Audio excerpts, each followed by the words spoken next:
So hello everyone, welcome to our side event and great event on Leave No One Behind Education, Right to Education of Persons with Disabilities during the COVID-19 pandemic. I am very glad that we're all here together for 14th session of the Conference of States Parties to the CRPD. My name is Youngyeon and Kim.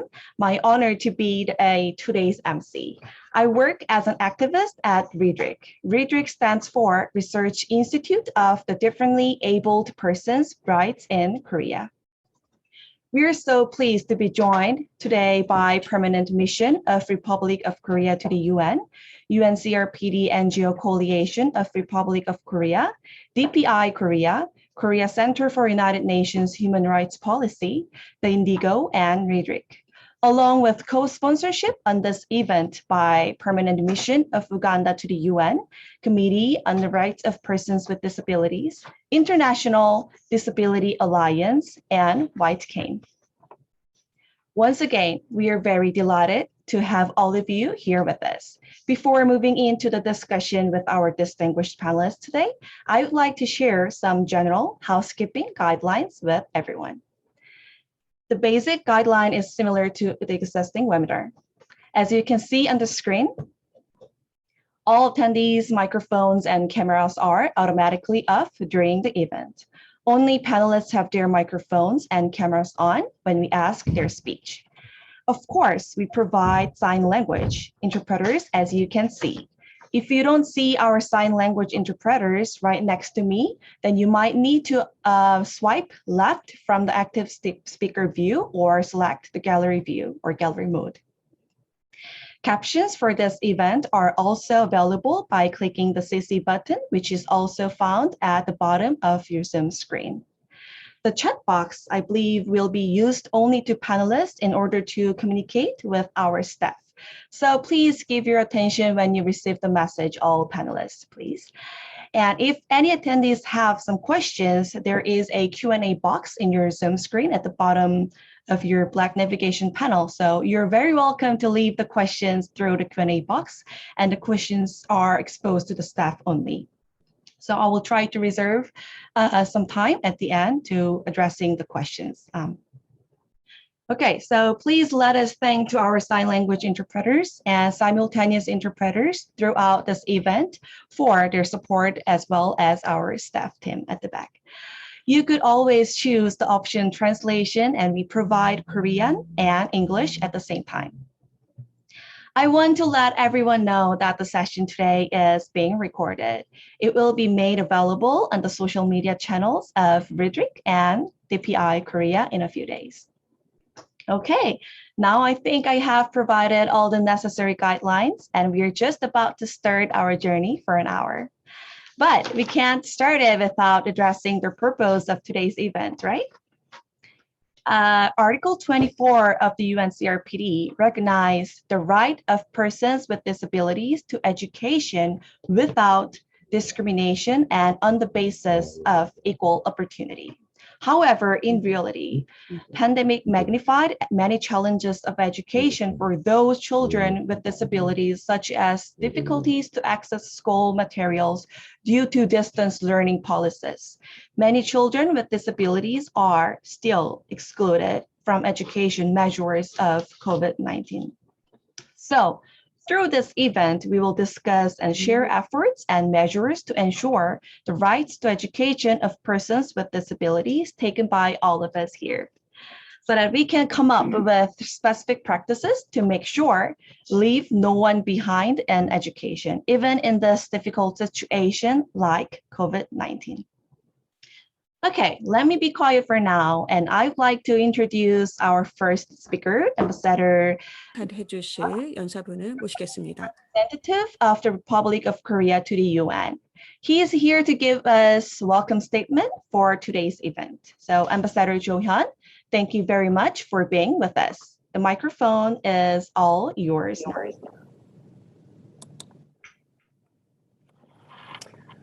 Hi there. Excellencies, distinguished delegates, ladies and gentlemen. I welcome all of you to today's virtual side event on the margin of the 14th session of the Conference of State Parties to the Convention on the Rights of Persons with Disabilities. I'd like to express my sincere thanks to Ambassador Hebert for co-sponsoring this event. My appreciation also goes to the moderator and panelists for leading today's discussions. The pandemic has exacerbated existing inequalities across all sectors of life for persons with disabilities and their communities. Even under normal circumstances, the 1 billion persons with disabilities worldwide face high barriers to accessing education, healthcare, and livelihoods, or participating in the communities in all their dimensions.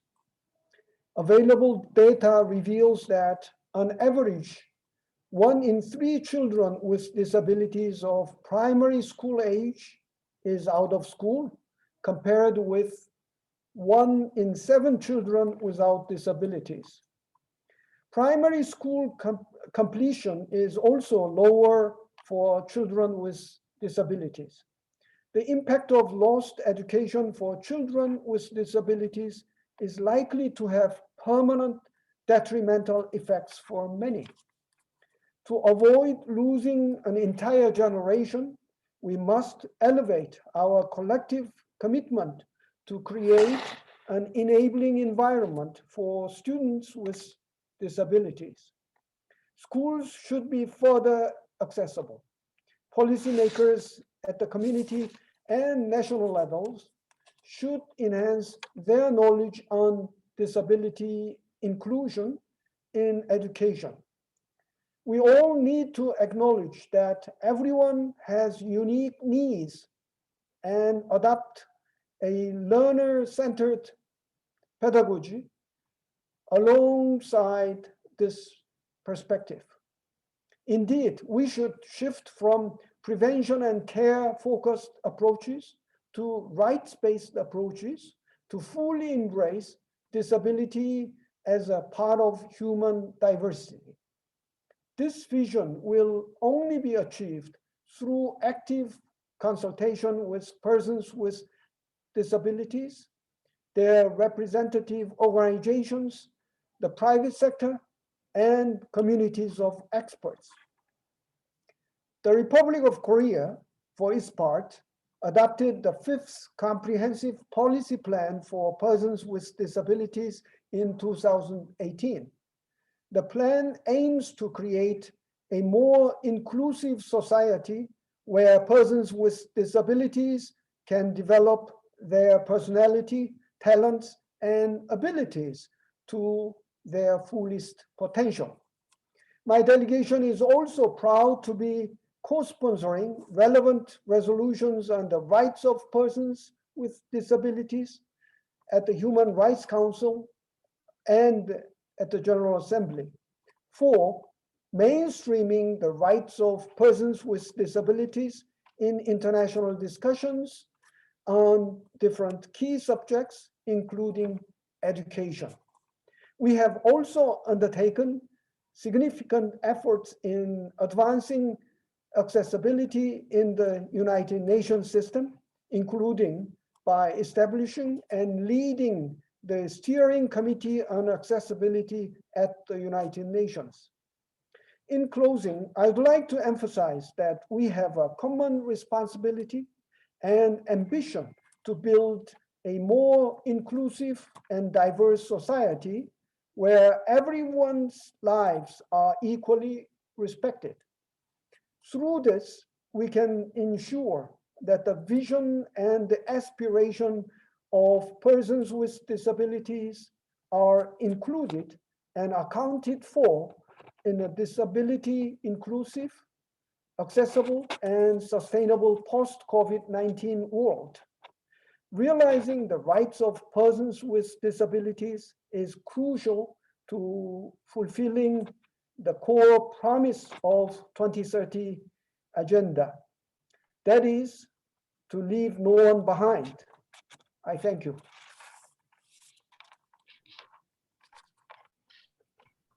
Thank you very much for your wonderful opening remarks for our event. Thank you so much, Ambassador Jo Hyun. And for the second welcome message, it was supposed to be from the permanent mission of Uganda to the UN, but I think they are not still here yet for the urgent situation. So at this time, I'd like to introduce Ms. Kim Mi-yeon, Vice Chair of the Committee on the Rights of Persons with Disabilities. Let's welcome Ms. Kim Mi-yeon, and the microphone is yours now. Thank you.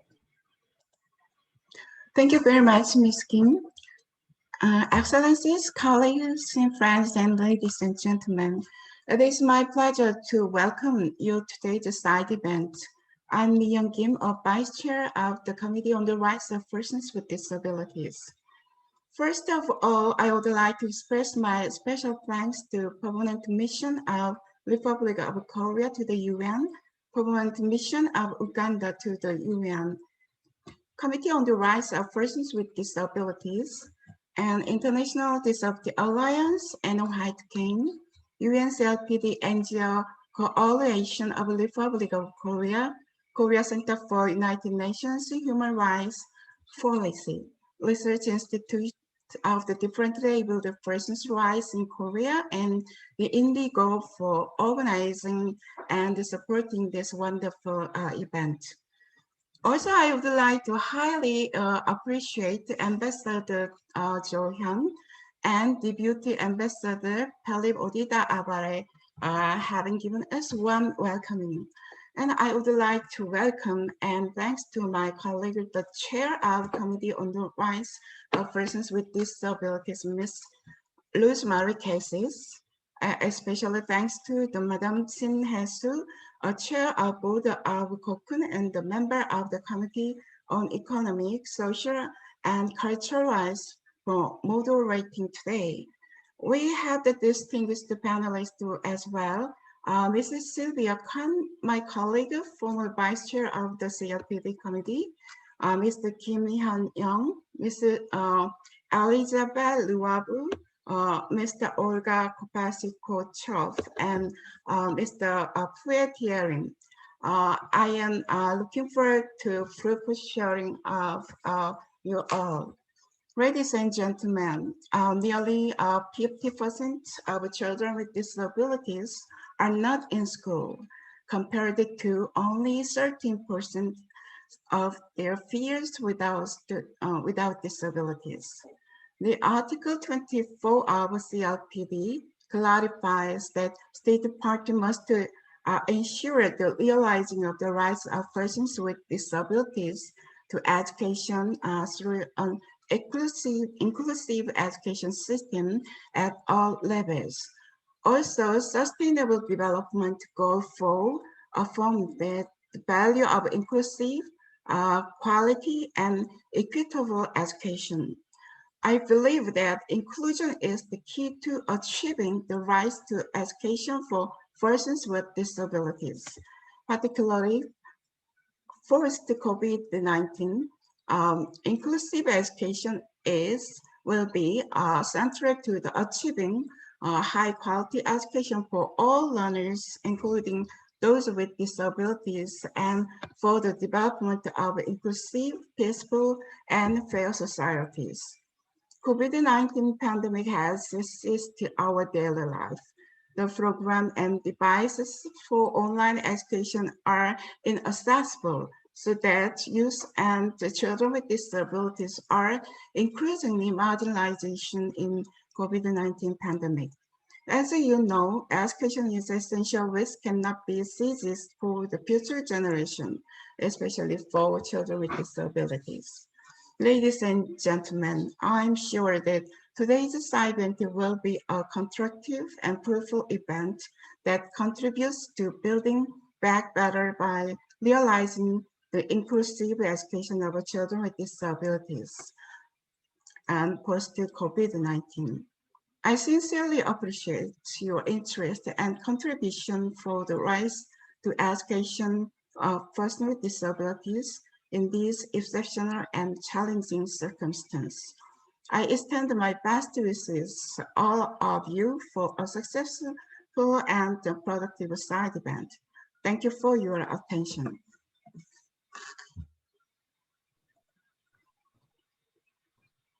Okay, thank you. We appreciate your presence, Ms. Kim Mi-yeon.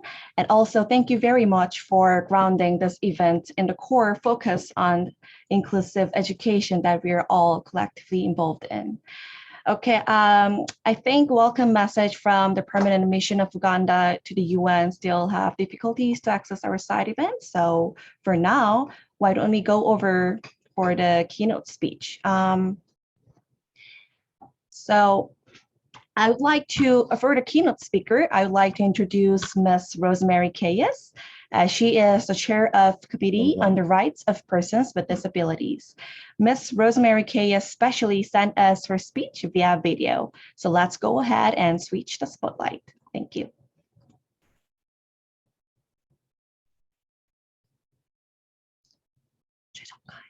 Hi, I'm Rosemary Kayes, Chair of the Committee on the Rights of Persons with Disabilities. Inclusive education is education for all in one system. Its focus is not disability, but the recognition of human diversity and the benefits to all when that diversity is valued and difference is accommodated in practice. The education system is not only about what is taught in a curriculum or course. It's not just about learning skills and facts. Education is made up of formal, informal, incidental, and vicarious learning that goes beyond the facts to attitudes and values that inherently shape an individual's understanding and expectations of life. The school is one of the first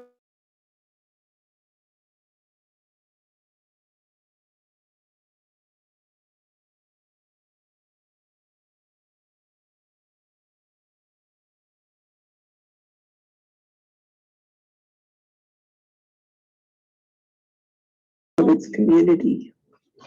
Inclusive education, by its very nature, underscores the universality of human rights and the inherent dignity and worth of all members of the human family. People with disability have been consistently denied equal access to education and the opportunity for lifelong learning. In all parts of the world, people with disability are frequently excluded from education on the basis of disability or afforded greatly inferior education experiences to those of their peers without disability. In particular, too often those education opportunities that are provided to people with disability are provided in environments where students are segregated and congregated away from their peers without disability in either special schools or special units or classes in mainstream schools. This greatly diminishes the social development of all students, those with disabilities and those without. It is common that these environments provide very poor quality curricula and instructional methods, greatly curtailing students' academic development and achievement. This experience of inequality and discrimination has been exacerbated by COVID-19, which has left students with disabilities even more isolated and with even less support, information and resources. In many countries, the concept of inclusive education challenges accepted ways of doing things, which are often based in prejudice, ignorance, outmoded laws and cultural practices, established patterns of educational and social welfare thinking that are hard to change. The CRPD provides the implementation framework for states parties to build back better and to leave no one behind in fulfilling the right to education.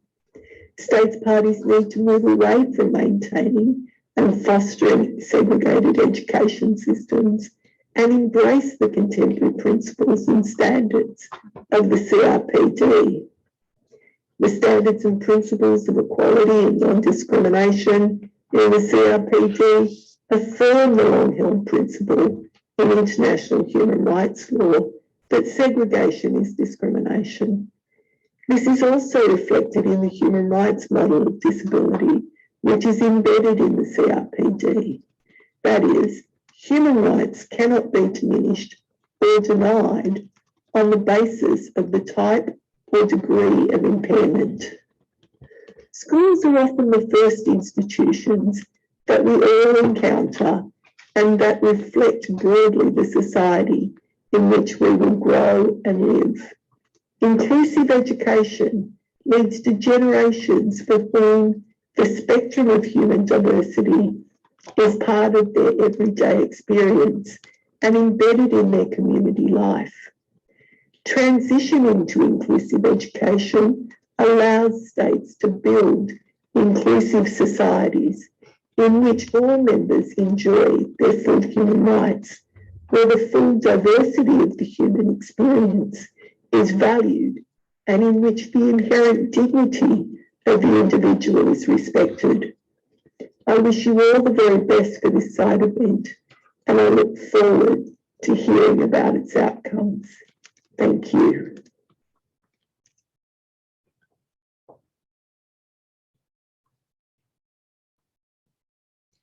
Okay, thank you so much, Ms. Rosemary Kayes.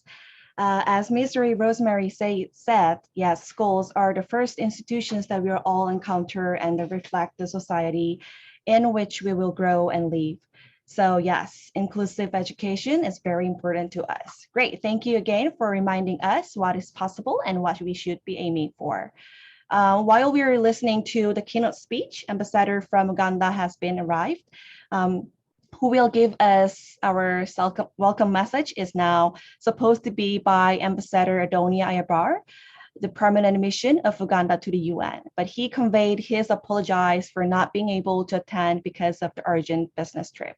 Instead, we have Ambassador Philip Odida, the Deputy Permanent Representative of Uganda to the UN, will give us the welcome speech.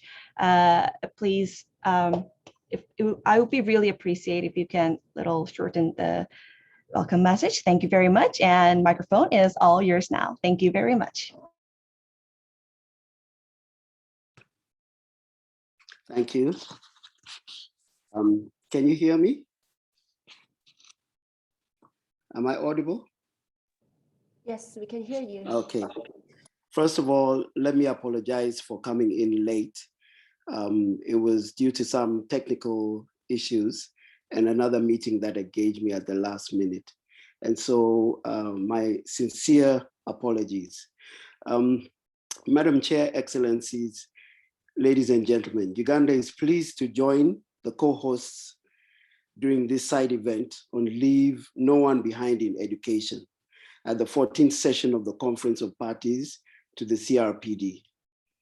Our special attention goes to the permanent mission of the Republic of Korea to the UN for this important initiative of championing the rights to education to persons with disabilities, especially in the context of the COVID-19 pandemic. We recognize the role of the United Nations, especially in the implementation of Article 24 of the CRPD, to support and include persons with disabilities on access to education without discrimination and based on equal opportunity. Uganda has embraced inclusive education and has committed itself to ensuring inclusion of persons with disabilities at every level of education. This is evident through our national policy on disability, which aims at promoting and protecting the rights of persons with disabilities under the national constitution, to ensure and empower that equal opportunities for people with disabilities.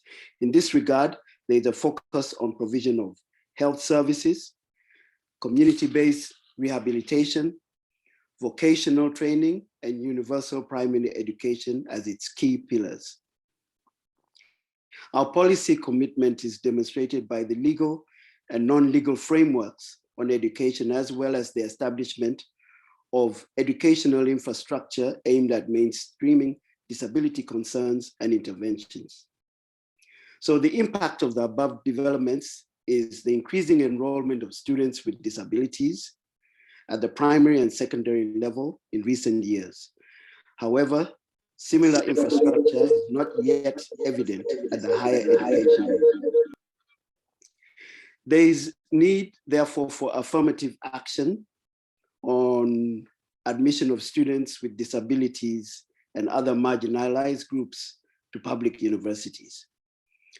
Madam Chair, the overall goal of the education policy in Uganda is to achieve universal primary education by 2030 under the current National Development Plan. Although access to basic education has risen substantially over the past decade, some children still do not have access to proper schooling, and they leave prematurely or fail to acquire basic skills at completion. So this remains our essential challenge. As I conclude, I would just want to say that Uganda extends its deepest appreciation to the organizers of this side event, in particular, the Permanent Mission of the Republic of Korea to the United Nations and the Korea Center for United Nations Rights Policy, as well as the various co-sponsors at this session of the Conference of Parties to the CRPD. We focus rightly on the rights of persons with disabilities, particularly in the COVID-19 pandemic. As I recall, at the national level, Uganda has evolved very close bilateral cooperation with Korea since 1963 on a wide range of areas encompassing capacity building, vocational training, agricultural cooperation. My delegation, therefore, looks forward to fruitful deliberations as we extend our cooperation today and into the future. I thank you for listening to me.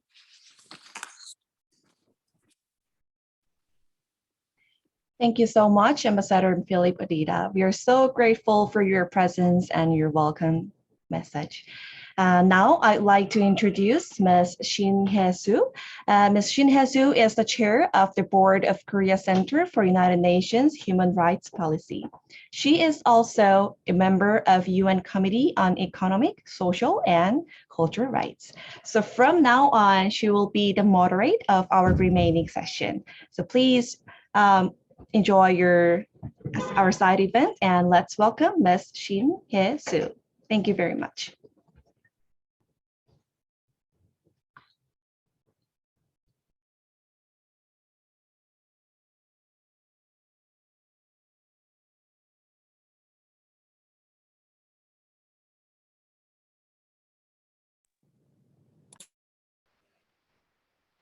Okay, now I think I'm on. Good morning, good afternoon, and good evening, depending on wherever you are connecting. It is my great pleasure to moderate today's panel at this side event. My name is Hye-soo Shin, and as introduced, I am the chair of the board of the Korea Center for UN Human Rights Policy, KOKUN, and also a member of the Committee on Economic, Social, and Cultural Rights. I'm happy to say that my committee, CESC, raises the issue of persons with disabilities rights regularly, including the issue of inclusive education, reasonable accommodation, accessibility, or training of teachers, etc. But of course, I will learn more greatly from today's panelists, 5 panelists, who will be presenting various issues of education. They represent different organizations from around the world, as well as from different regions. In the order of first, Mr. Kim Hon-young from Korea, representing the Korea Hamke Union of Disabled Teachers. The second panelist will be Ms. Sylvia Kwan, who is former Vice Chair, Committee on the Right of Persons with Disabilities from Guatemala. And the third panelist will be Ms.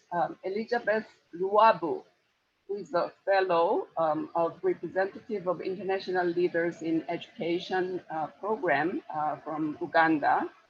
And the fourth panelist would be Mr. Oleg Kolpashikov, who is president of the whitekein from Russian Federation. And the fifth panelist is Mr. Pui Kiak Lim. Excuse me if I'm not pronouncing your name correct, but Mr. Lim is a board member he'll be joining from Singapore, I believe. We'll be discussing from each panelist for about 7 to 8 minutes. I hope you will not go overboard of the time limit, which will be greatly appreciated. Okay, so the first speaker is Mr. Kim Hon-young, who is the chair of Korea Hamke Union of Disabled Teachers, and he will, of course, explain what Hamke means. So now the floor is yours, Mr. Kim.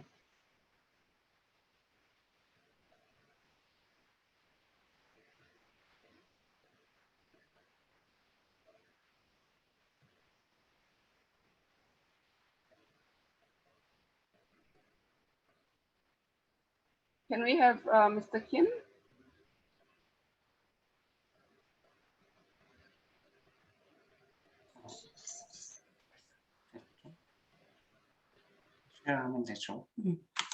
Okay, yeah.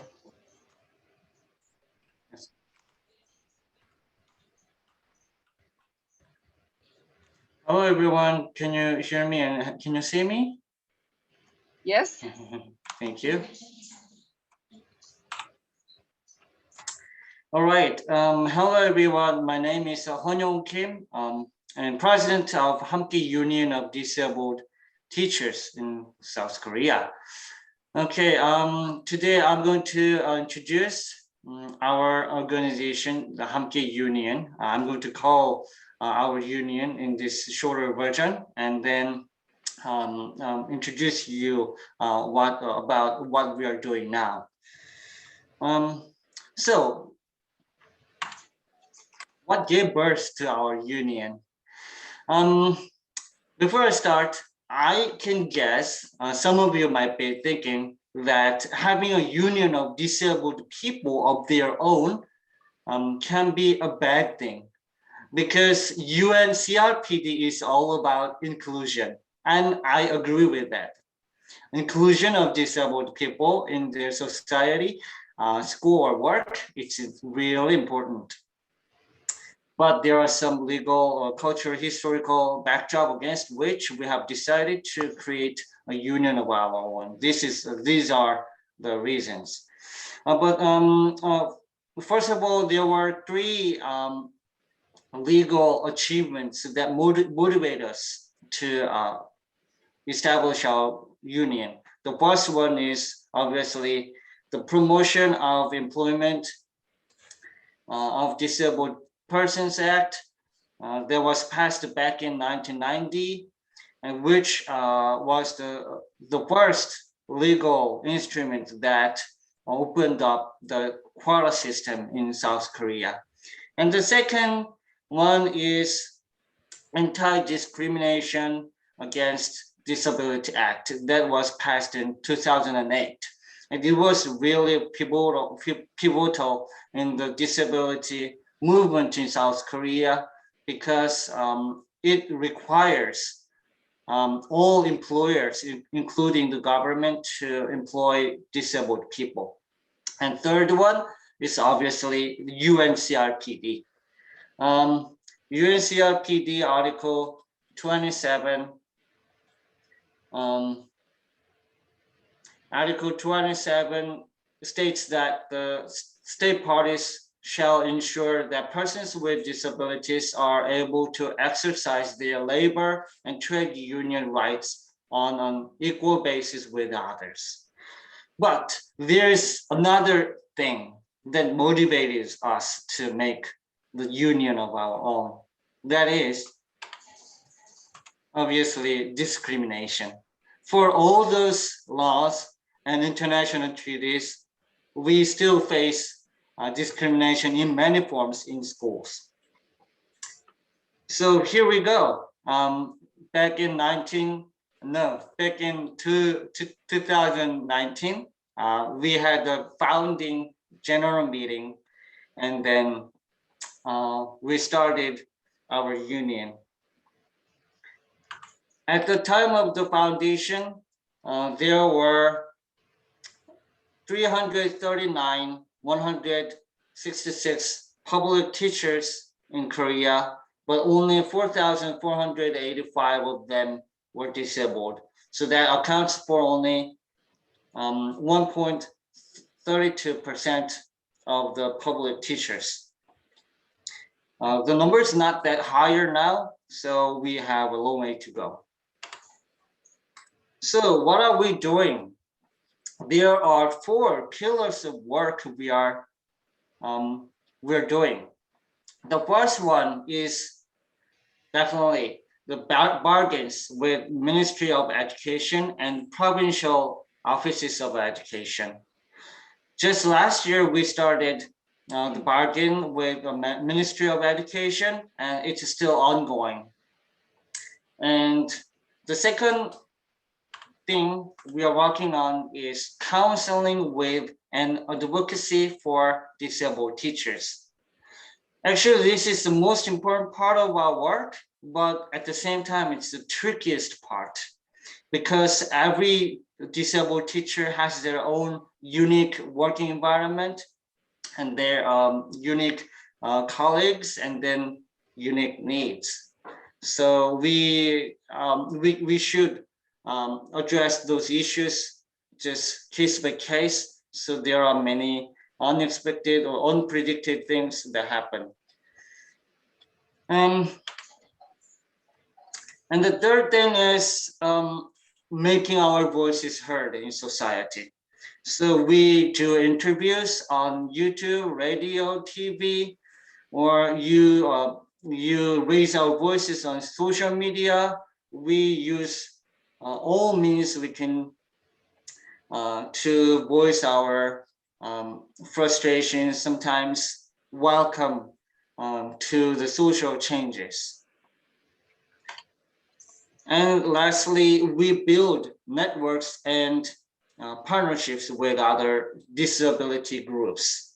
The first disability group that we made partnership with was an organization called AUD Social Cooperative, which specializes in communication access, real-time translation. Because we have many different disabled teachers in our union, we had to equip ourselves with these services. And let me share some funny episode while we were preparing to make this union. We had a lot of meetings, and one day after meeting, we had burgers for dinner, and there were 4 blind teachers and 1 deaf teacher and another physically disabled teacher. And we were having fun talking about what were going on in our unions. And then can you guess what happened? The deaf teacher was mad at us. He was so angry because he had no idea what we were talking about. And he was very angry and he just left us. We were at the burger place near the Seoul station, and it was very late at night. And then the 4 blind people, the 4 blind teachers there had no idea how to get back to the station. So we started sending apology messages to the deaf teacher, but he was so mad that he didn't reply. So it took him like 2 days to come down and then return to us. So anyway, from that time on, we always have the translation service for deaf or hard of hearing teachers in our union meetings. And the second group that we have a strong connection with is solidarity against disability discrimination, which is definitely one of the most powerful and largest network of disability activists. So we do some joint press conferences or joint demonstration for the passing of bills. So what are the goals of our union? Obviously, it's making the schools inclusive for all. As I mentioned earlier, there are huge discrepancies between the laws and reality. So it's our job to reduce those gaps. And there are also a lot of different people with different disabilities in schools, students, teachers, or students' parents, or sometimes even principals or vice principal. So our job is to ensure that people with disabilities can do their jobs no matter what disabilities they have. So our goal is to make our schools more disability friendly and more inclusive. To conclude, what does 함께 mean? 함께 Union of Disabled Teachers, it's our full name. And 함께 means in Korean, together. So we wanted to convey the message of togetherness and inclusion in our name, instead of giving out some boring, meaningless words. So we put this special word in our name, and then hopefully hopefully my speech and our work at our union can inspire some disabled teachers and disabled students all over the world. Thank you very much. You can contact us at the emails or social media like Facebook page. So thank you very much. Thank you, Mr. Kim, for explaining why you created the Union of Disabled Teachers, what you have been doing, as well as what your goals are. And the funny story, although it is a sad story, but it gives us strong message that we need to work together, especially among differently abled persons with disabilities. Thank you very much for your presentation. The next panelist is Ms. Sylvia Kwan, former Vice Chair of the CRPD, who will talk about right to education of persons with disabilities and the COVID-19 pandemic. Ms. Kwan, you have the floor. You have about 8 minutes too. Yes, thank you very much, Madam Chair. And thank you very much to DPI Korea for inviting me to this very important side event. I wish, first of all, to greet Excellencies and all the dear participants who are here today. I wish also to send my warm greetings to Miju Kim, my dear friend from Korea and former colleague in the CRPD committee. Inclusive education should be considered in the first place as a human right, as a fundamental human right. The CRPD committee has recognized it in its general comment number 4 adopted in 2016 in relation to Article 24 of the CRPD. And I think that when we talk about inclusive education, and everybody who is working to make inclusive education a reality should address it as such and make it a binding legal obligation for all states who have ratified the CRPD. But as the chair of the CRPD committee has said in her video, inclusive education is not only for learners with disabilities, it's actually for all. If inclusive education were a reality, nobody would be left behind in education. So starting with this idea, inclusive education should be seen also as in opposition to the old models of segregated education, like special schools and other type of schooling, like residential schooling, special classrooms for disabled children, and so on.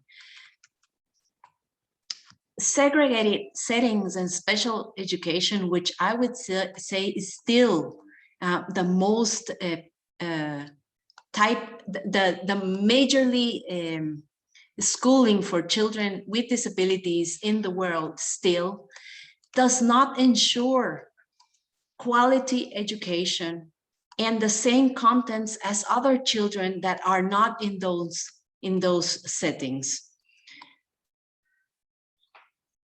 Inclusive education and mainstream schooling is not only positive because it's for all, but because it should reflect the composition of society as it is, we know, and humanity with all its diversity.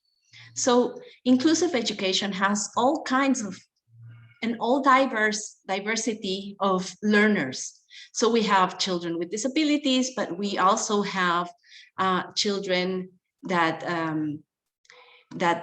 have different type of family settings, that come from different kind of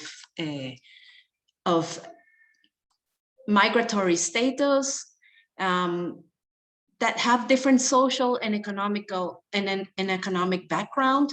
So inclusive education should be a reflect of society and its diversity. So all learners that are learning in an inclusive education setting will grow used to seeing society as diverse as the world is.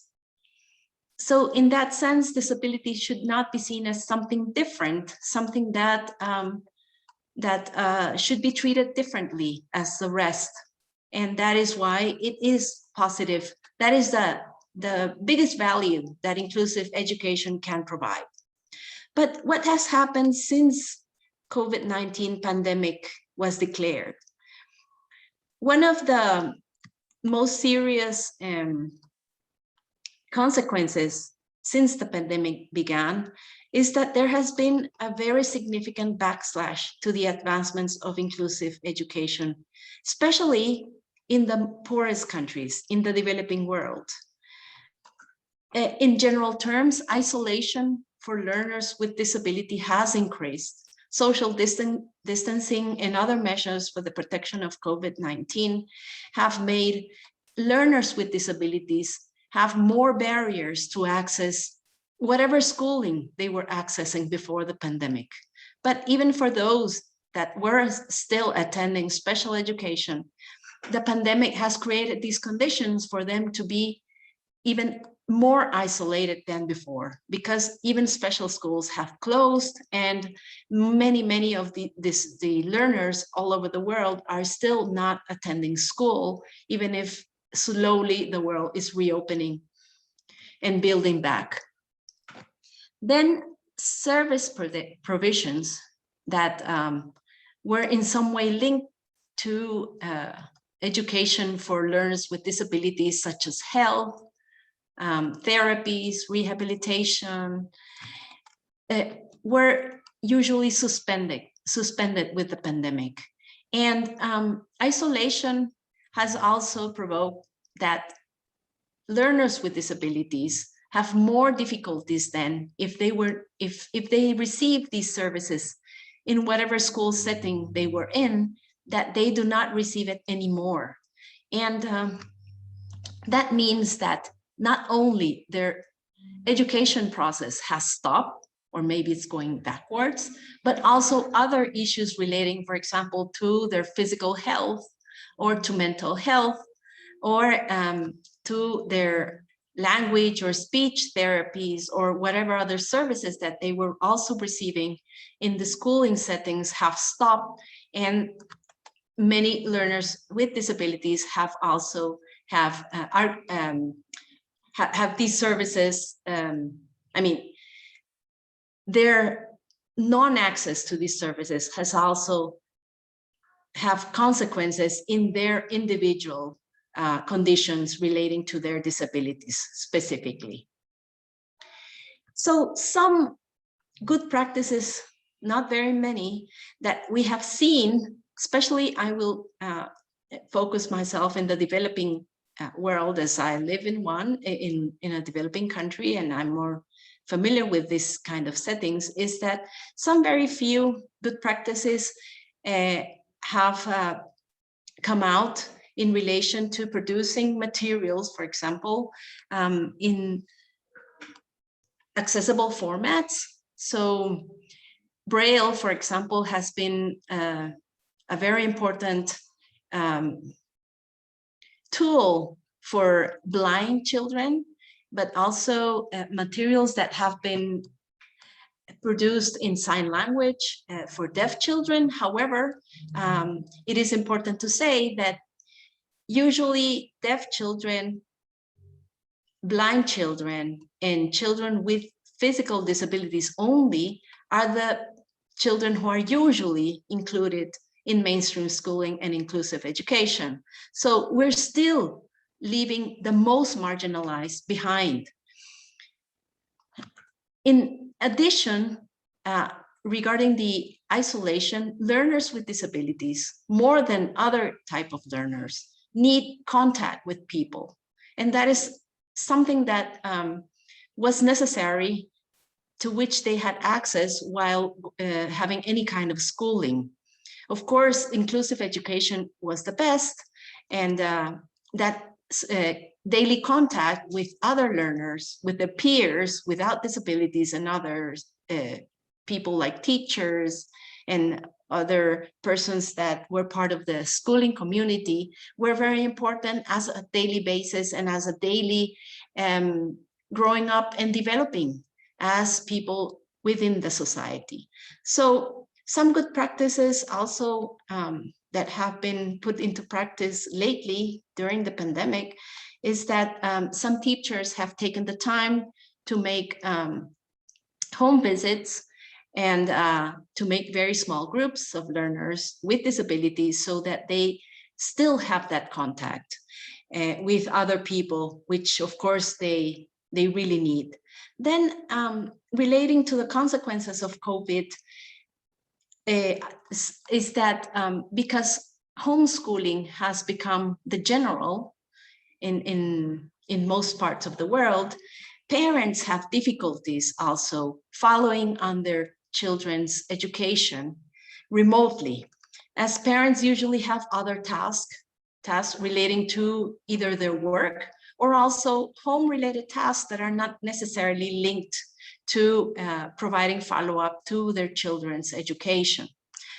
So I know that I have very a short time, so I will try to finish.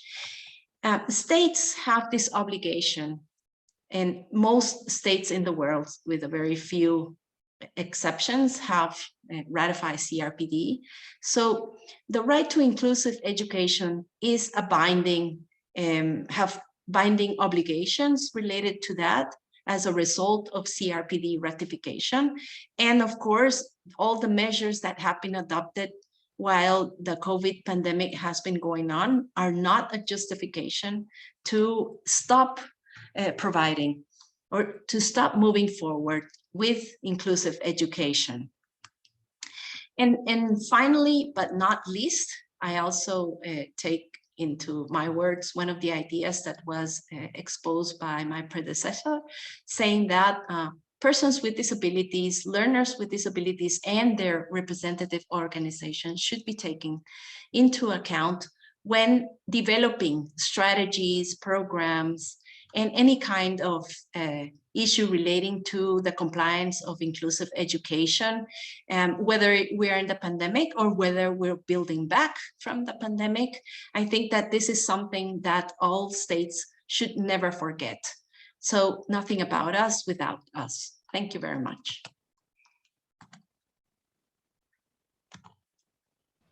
Thank you very much, Ms. Sylvia Kwan, for raising this inclusive education as essential human rights. And you explained how COVID-19 pandemic brought very negative effects upon the rights of persons with disabilities, and especially when services were suspended or inaccessible.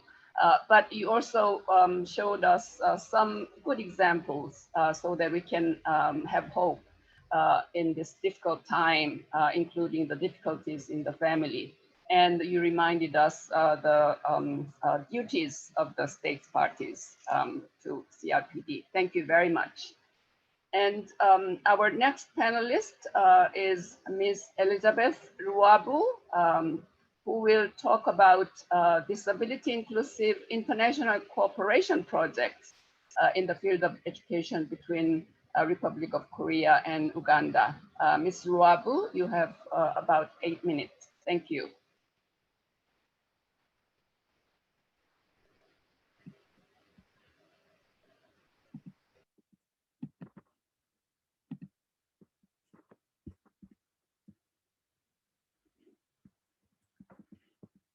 Okay. Hello, everyone. My name is Elizabeth Rabu from Uganda. I hope you're able to hear me. I'm happy to be part of this forum on disability rights and education. I'm going to be presenting on a topic that we carried out, a project on disability inclusive international collaboration in the field of education.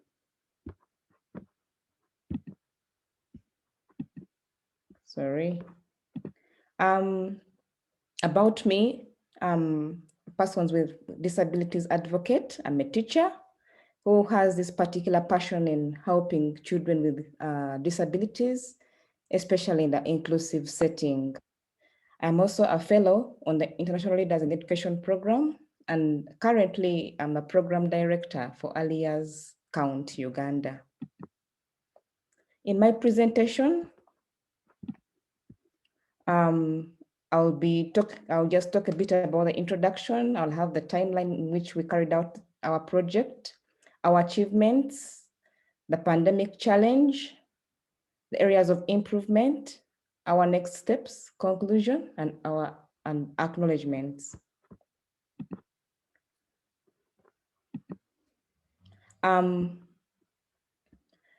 Activists from South Korea and Uganda met in 2018. And during that time, at the beginning of 2018, we were able to do a mapping and situational analysis about persons with disability in Uganda. And because we're preparing for a project, we actually got the following findings. In Uganda, about 16% of the population have some form of disabilities. And of these, about 5.82%, that is about 2,027,148 children have some form of disability. And this is a statistic taken from 2016. Now, despite the high numbers of people with disabilities, we find that the children with disabilities still having a problem with accessing education and completing school. The dropout rate is very high, and enrollment in school and completion is really a very, very big challenge. And therefore, we have this very big gap, which the activists from South Korea and Uganda decided to come up and try to mitigate. And in this, we actually looked at an awareness project, which was speaking to the Article 24 of the UNCRPD. So we worked in collaboration with teachers, lecturers, advocates, and the kind of activities we came up with involved teacher workshops. We published some storybooks. We designed some video content. And then we had several meetings back and forth with special education administrators. This project was sponsored by the Ministry of Health and Welfare in South Korea, and CODI, ILEP Uganda, RIDRIC, International Development Institute Uganda, and we had other several partners, which who are basically NGOs in Uganda that actually are speaking to persons with disability. Some of the pictures here show the kind of work we tried to do, and the placards we were putting in schools, but these placards were actually worked out by the students and teachers themselves to create awareness in the different schools. Our work from 2018 to 2019 involved, we had a project theme, and our project theme was education for improving the awareness of disability and empowering teachers using fairy tale books and video content. And this theme was actually taken to the northern part of Uganda, which is one of the areas that has been hit or has the highest number of people with disabilities. And the period in which we did this was about 5 months, from August to December. And then we carried out 2 days of teacher workshops. And this actually seemed to be very fruitful because we had 101 teachers in public primary schools stand up. And the impact of these 101 teachers in the different primary schools would actually reach out to 439 students in the different public schools in northern Uganda. While in northern Uganda, we actually cooperated with another non-government organization from Korea, and we were able to work out these teacher workshops.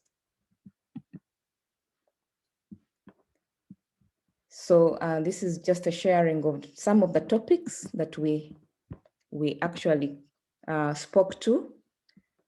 We spoke to disability inclusion. We spoke to laws and politics about disability. We spoke to understanding disability. We shared on disability rights and raising awareness. And here in this picture, we're having students, some of the children looking at the, reading the story, the stories that were actually printed out and created alongside the teachers in Uganda and those in South Korea. We actually have a fairy tale, we actually printed about 3,000 fairy tale books, which were supplied in different schools. And it was seen that some of these schools didn't even have textbooks or readers that the children would use. So the fairy tale book was a book that really helped the children, first of all, understand English, but also continue to raise awareness and know that it is very possible to have children with disabilities in our community. And we must actually be aware and we must accommodate them. In 2019, we actually did another awareness program, and our theme was education for improving awareness of disability based on human rights for teachers and students in public schools. This was done in eastern part of Uganda, and still the months were August to December, which was about 5 months, and we had teacher workshops for about 4 days, which involved special needs administrators from the different communities. And we still shared this workshop and we actually had a target of about 124 teachers in public primary schools. And this target of teachers made us reach up to 800 students in eastern part of Uganda. While in eastern part of Uganda, we identified a South Korean organization, which was called IDI, which we worked with. And the topics that we actually were speaking to were inclusive education, disability rights, understanding disability, laws and politics about disability, how to understand and deal with children with disability. We had several teachers in this, we had several activities and several demonstrations. Our kind of methodology involved teacher participation in everything that we were trying to speak to in regards to disability.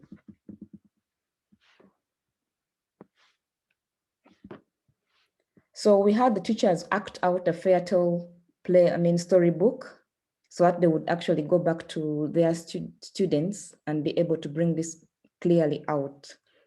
And then in 2020, we were faced, of course, with a pandemic challenge, and we couldn't have the face-to-face workshops that we actually were having. So we had to change our awareness program to cater for all learners, but to also reach out to the different communities. And in this, we actually worked with the Ministry of Education, and we developed a kind of partnership. And in this partnership, we decided to develop education materials that would raise awareness on televisions and different televisions and radios in Uganda. So we had our achievements, so that we actually had part of what we had come up with between the Ministry of Education and RIDRIC. We actually had education materials which were printed out, and we also had some education materials that were supposed to be broadcasted through TV, different TVs in Uganda. So we signed a memorandum of understanding, and were able to start doing something about trying to reach out and making the content accessible to all learners through TV and through radios. In conclusion, I would like to share what we actually did. In conclusion, we realized that our disability model of sharing what we had come up with different teachers in workshops, creating content, we found that this was really reaching out to many teachers, and it had a kind of multiplier effect. We definitely, based on the UNCRPD, and were able to address some of these challenges. Some of the teachers that were in these inclusive schools didn't know how to handle the children with disabilities, yet they had no option but to be in these particular classes because they couldn't go to the special needs schools that were way back in the capital city. So our training helped the teachers understand the best ways on how to help these learners and also how to accommodate them. We had a successful cooperation, signed a memorandum of understanding with the Ministry of Education. We worked with different non-government organizations, and we were able to reach out and see which gap we could actually combat. So currently in Uganda right now, we are actually facing the second wave of COVID, and again, all schools are closed. This is already creating a very big challenge. Our counterparts in Rwanda have come up with a methodology where they actually are using TV, they're using radio to broadcast and share learning materials with all learners.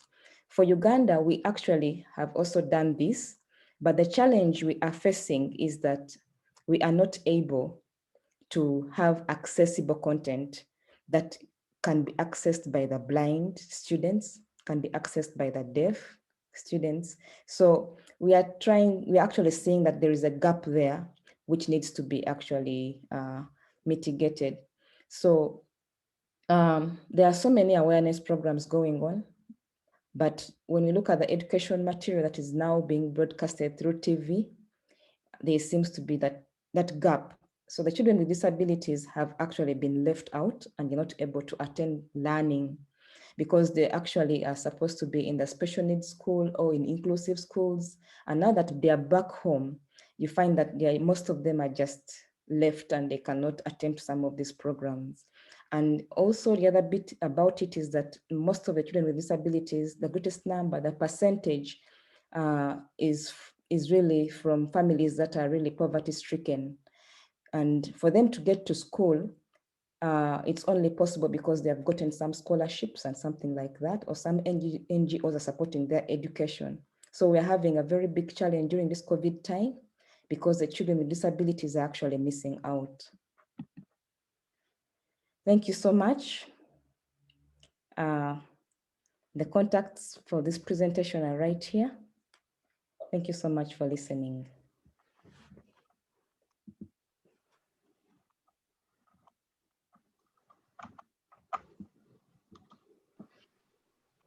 Thank you very much, Ms. Rabu, for your presentation for inclusive education and good example of international cooperation between Uganda and Korea, and your efforts to trying to reach out and leaving no one behind, especially in the midst of challenges of COVID-19. Thank you for your good presentation. Our next panelist will be Mr. Oleg Kotashikov from Russian Federation, who will speak about inclusive education for persons with disabilities in hybrid method in the COVID-19 pandemic. Mr. Kotashikov, please, the floor is yours. Do you hear me? Yes. Thank you very much. Thank you, Madam Chair. Thank you, dear colleagues, for having me. My name is Oleg Kolpashikov. I'm from Russia, and I'm 48 years old. I'm blind. I'm the head of White-Cane nonprofit organization. And for those who are blind, I want to describe myself. I'm a big man, king-size man, and I have a short hair. I have a short beard, a little bit gray. I'm a little bit smiling. I'm working from my home, and I wear now the shirt in a blue and white color. Yeah, this is for those who has a visual impairment. Okay. I will speak about the inclusive education and hybrid format. It's a mixture of online and offline. And we are speaking now about the inclusive education, and there is much developed all over the world, especially, how should I say it, in European and other countries. But the results of inclusive education, the research says that there are still some problems and huge problems. For instance, our colleagues in Israel shared with us the research data that told us that 87% of parents of learners without disabilities don't want that their children will study with learners with disabilities. 87% in Israel. Yeah, can you imagine such figures? But on the one hand, it's awful. On the other hand, it's quite clear because we're just speaking about the inclusive education, not thinking about the people without disabilities in inclusive education. What they really could benefit from collaboration, from interaction with people with disabilities.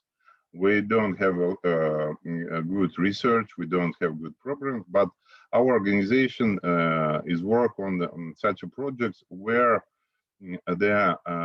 we show for all the participants of inclusive education and other inclusive projects what are real benefits for every participant of inclusive interaction.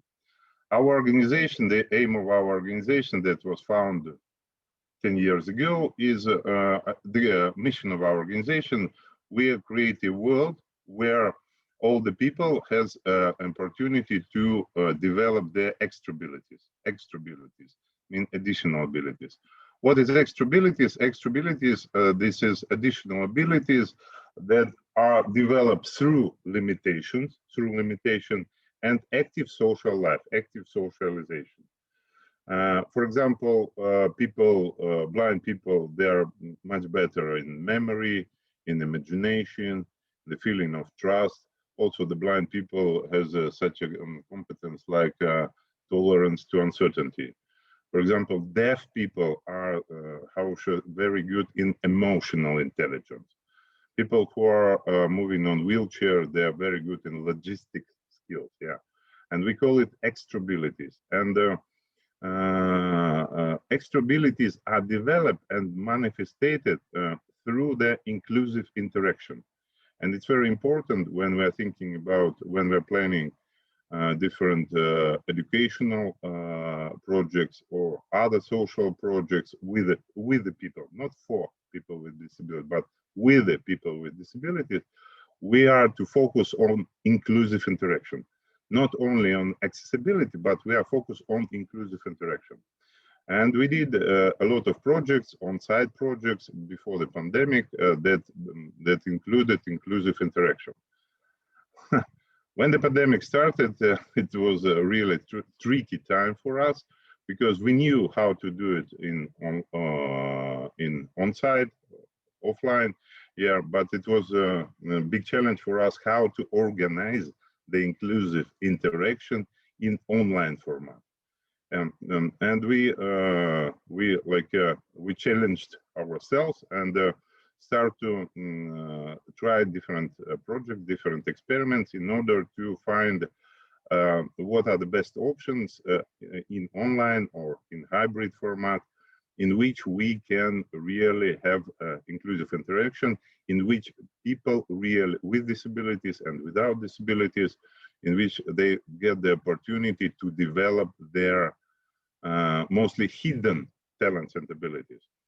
And we found several interesting, very interesting things. I will speak today not about the problems of the pandemic, but about the benefits what we've got through pandemic, because we really got very interesting projects and we've got the new opportunities to develop talents and abilities and to on international level, first of all, yeah.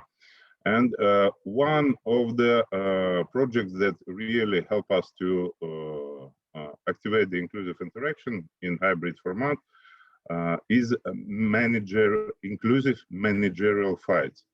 Inclusive managerial fights. This technology came from business. Business people trained how to solve the conflict situation, how to negotiate in this project. And we did this project inclusive. We started to learn people not how to solve the business situation, but how to solve different kinds of situation. And we modeled the conflicts between different social groups. The first respectful speaker said, did a very good situation about the conflict between deaf and blind people. And we do this, we model and we play these conflicts in online format. Also, for example, blind people and deaf people had the opportunity to try to solving these conflicts through the chat.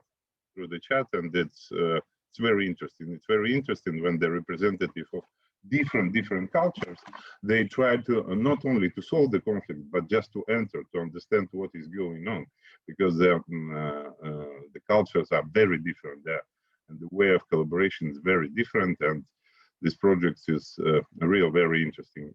It's not only about disabled people. We do this situation between people with disabilities and, for example, teachers, people, I don't know, from other social groups. We involve in this project the people for example, overcoming different types of addiction. Yeah, this is the first one. The second one that I would like to share with you, the short description in the presentation, which my colleague Anna helps me to show you. The second project is inclusive playback theater. Playback theater also it is quite famous technique when the group of people helps one person to reflect his strong emotional situation by showing him like a theater, like a play. Yeah. And during the pandemic, we start trying how the representatives of different social groups can be empathic to reflect the situation, the way of thinking, the emotions of other social groups. For example, the people from business, one person from business share with his deep emotional situation, strong emotional situation, and the group, including people with disabilities, are showing him this situation like a theater. Yeah, and it became also very useful and interesting technique where we have real inclusive interaction between the different social groups, where people could see another way of thinking, another way of dealing with emotion, and so on. And moving forward, we develop several types of such inclusive projects that we use like in additional education in schools, in universities. And in the end of 2020, we organized the conference Extrability like a Phenomenon of Inclusive Culture, in which we spoke about how to build, how to create the inclusive culture in the digital space. We shared with these techniques with each other, with the participants of the conference.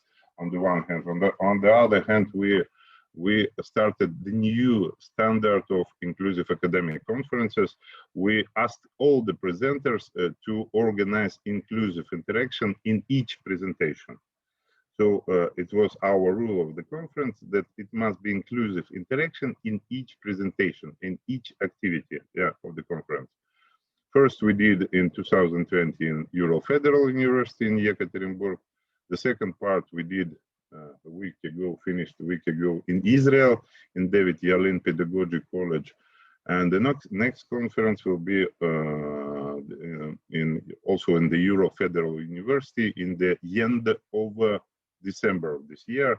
And we invite all of you to share your interesting and positive and effective strategies, how we can include the people with disabilities, how the people with disabilities could be really useful. And in the end, I would say a couple of slogans in the end. First of all, what about the people with disabilities? Sometimes we need help, but we really can be useful. And that's why we want to switch this famous slogan, nothing for us without us, to the new one, nothing for the society without us. We want to be helpful, and we want to be useful, and we want to think not only about the rights, but about our opportunities, responsibilities, and so on, that will make us really equal. Thank you very much for the Redrick institution that invited us here to this very interesting conference. Thank you very much. Thank you very much, Mr. Kolpashkov, for your presentation. I learned some new terminology: extrability, inclusive interaction, and also learned about your good projects, inclusive managerial fights, inclusive playback theater, as well as inclusive academic conference, and your new slogan, nothing for the society without us. Thank you very much. Okay, our final panelist, Mr. Hwai-Tiak Lim. Thank you for waiting so long, but you are not the least, of course. And you will talk about strategy and principle to ensure the right of education of persons with disabilities in the pandemic. And I believe you are joining from Singapore. So Mr. Lim, the floor is yours. Also, he's a board member of International Disability Alliance, IDA. Please go ahead. Thank you and good morning from Singapore. I've been asked to talk about the strategy and principle to ensure the right education of persons with disabilities in the present pandemic.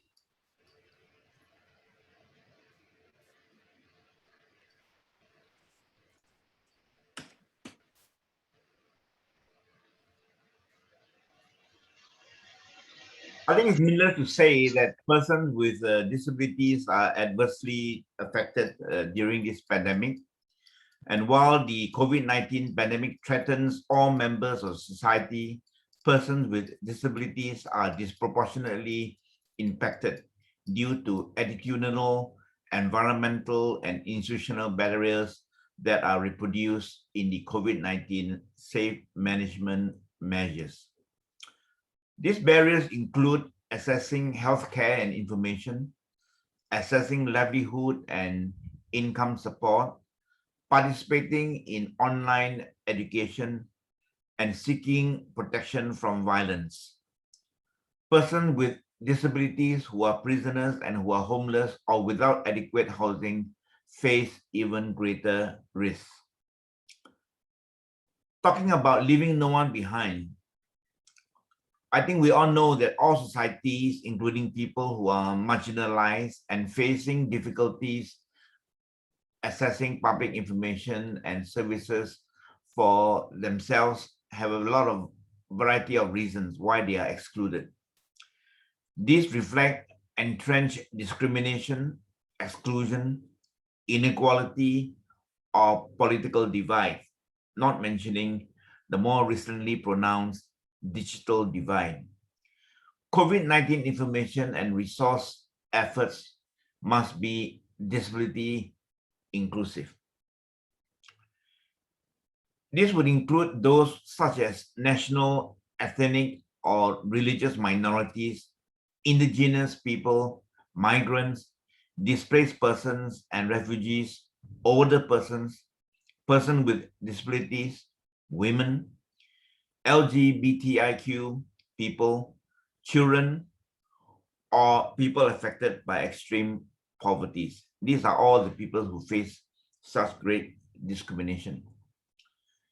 What we can do is that we must ensure that national human rights institutions, civil societies, and local communities can assist in identifying people who may otherwise be missed or excluded, spotting the flow of accessible information to these groups, and providing feedback to the authorities on how these measures impact these communities. What are the impacts of COVID-19 on the right of education of persons with disabilities? Persons with disabilities are less likely than others to complete education and more likely to be excluded altogether from schooling. Some of the exclusion that students with disabilities are facing include absence of required equipment, no access to internet, no access to accessible materials and support necessary to permit them to follow online school programs. As a result, many students with disabilities are being left behind, particularly students with intellectual disabilities who might not be able to understand the concepts that are behind it. So certain instruction and information have to be made simpler for them to understand. There are some promising practices in the community, and here is one example of in USA how they use the Individuals and Disabilities Education Act to help them. In UK and Northern Ireland, they disseminated information and established systems to support parents and caregivers to guide them on completing responsibilities while at home and to better support the educational process of children with disabilities. What are some of the key actions that member states and other stakeholders can participate in? Firstly, provide clear guidance to education and school authorities on the scope of the obligations and the variety of available resources when providing education outside schools. Ensure internet access for remote learning and that software is accessible to persons with disabilities, including through the provision of assistive devices and reasonable accommodation. Provide guidance, training, and support for teachers on inclusive education through remote learning. Establish close coordination with parents and caregivers for early education of children with disabilities. Provide guidance and distance support for parents and caregivers, including equipment, and to support education programs of children with disabilities. We also need to develop accessible and adapted materials for students with disabilities to support remote or online learning. In Singapore, we call this home-based learning, HBL. We also need to develop accessible educational audio visual materials to disseminate through the major social media, and this should include online on demand, televised educational programs, etc. Here are some resources that we can look onto from UNICEF for some of the responses on our considerations for people with disabilities. Thank you very much.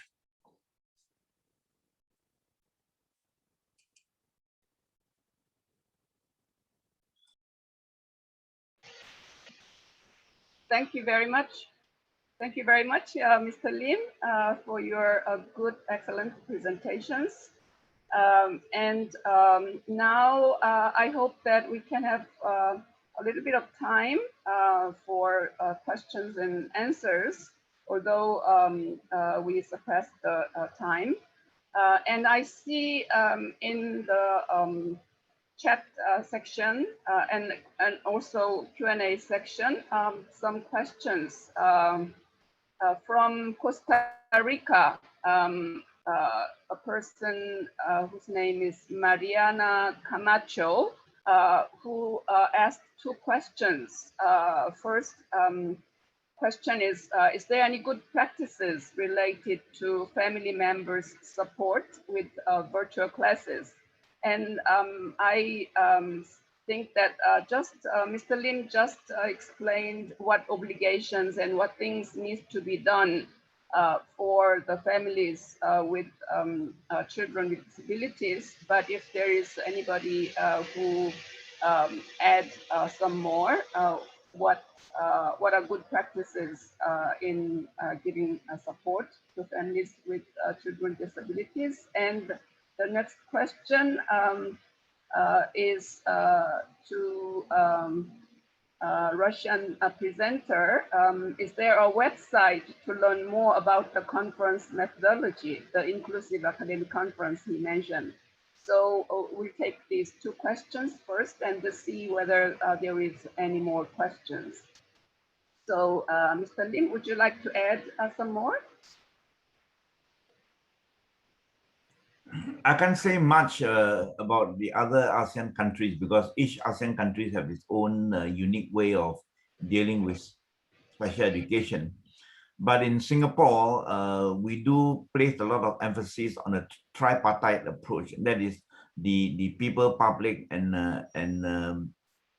private sector cooperation. So we involve a great deal of support, not only between the family and the schools, as well as the public sector is concerned, we also try to cultivate a culture where family support is encouraged and perhaps even sometimes even incentivized.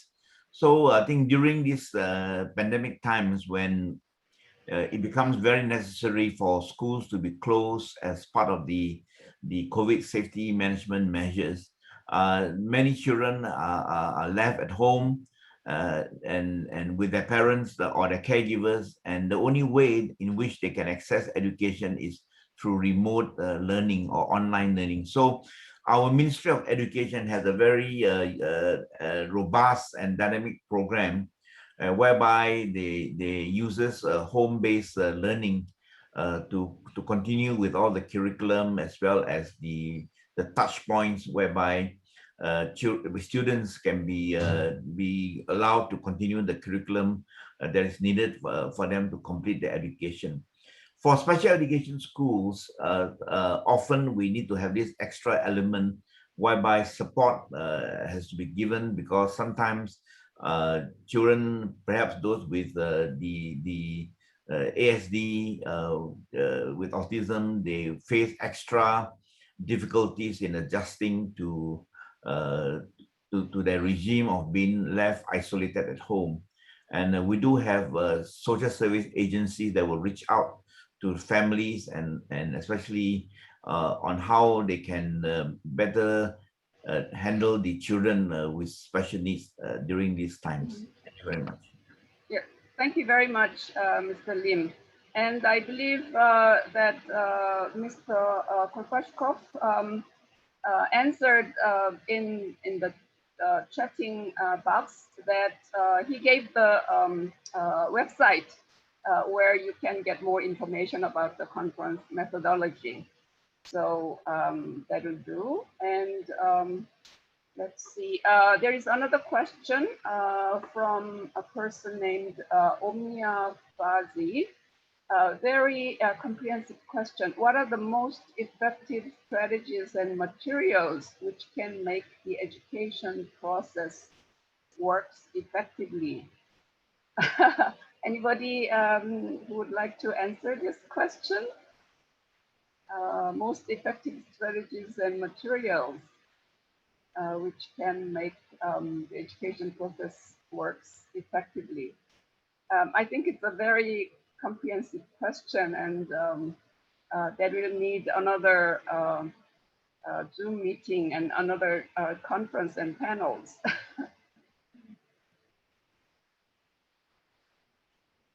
Okay. There is appreciation from Costa Rica for the website information and examples. Thanking you. All right. And also there was an earlier request whether this recorded session can be approachable, and a request to send the recorded session to email, through email from Omnia. Yes, the same person. All right. Now, if there are no more questions, we'll ask Mr. Lee Yong-seok for some closing remark about this panel.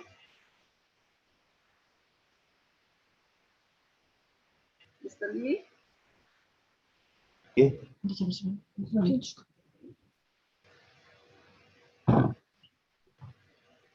안녕하십니까. 저는 UNCRPD NGO연대의 간사단체를 맡고 있는 한국장애인연맹의 정책실장 이용석이고요. 이번 사이드 이벤트를 기획한 사람입니다. 오늘 여러분들이 오셔서 팬데믹 상황에서의 장애인 통합교육에 대한 문제를 다 짚어주셨는데요.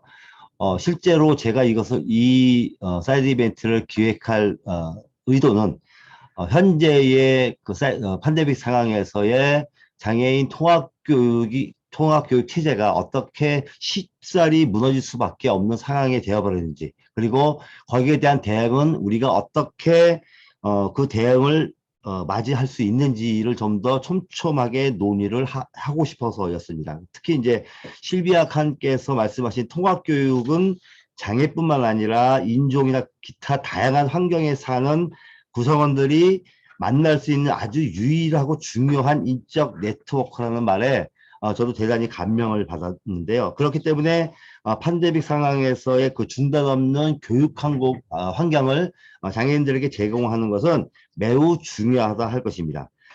저희 장애인 연맹은요, 오늘 사이드 이벤트로 끝나는 게 아니라 올해 1년 동안 중단 없는 장애인의 교육 환경 마련을 위한 국제적인 컨퍼런스를 또다시 준비하고 있습니다. 그래서 현재 지금 각 국가나 우리나라에서도 논의되고 있는 비대면 수업권, 장애인들이 비대면으로도 수업을 받을 수 있는 권리를 어떻게 법적으로 보장할 수 있는지에 대한 여부도 저희가 좀 따져볼 예정이고요. 앞으로도 이러한 상황이 계속 지속되고, 그다음에 포스트 코로나 시대 이후에도 여전히 장애인들이 교육 환경에서 배제되고 분리되는 상황을 어떻게 저희가 막을 수 있고 좀 더 교육권을 보장받을 수 있는지 여부를 논의할 예정입니다.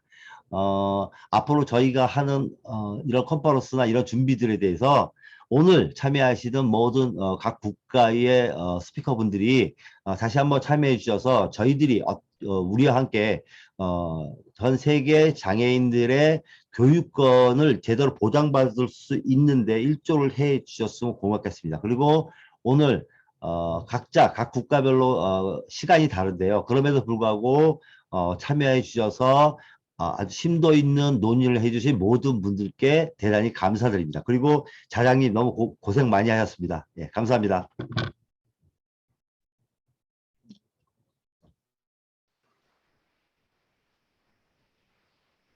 Thank you, Mr. Lee Yong-suk,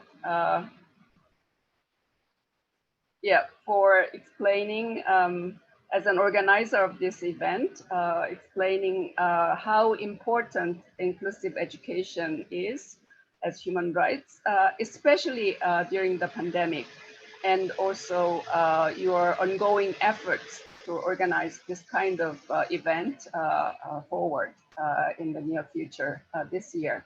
I have really enjoyed excellent presentations from 5 panelists showing the various aspects of inclusive education, from the teacher's perspective and from the human rights perspective and all the difficulties during the pandemic, but also some good examples regarding to reach out to those and include everybody without leaving nobody in this difficult times.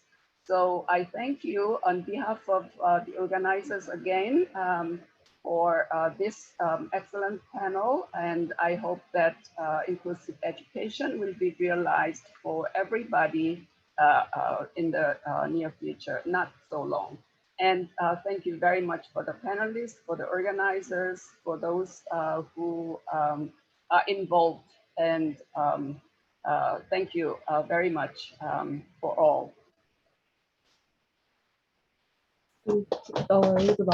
야, 아무도 얼굴 다 보여주면 되지. 안녕, 아니, 어떻게 Bye bye. 보이나? 아니.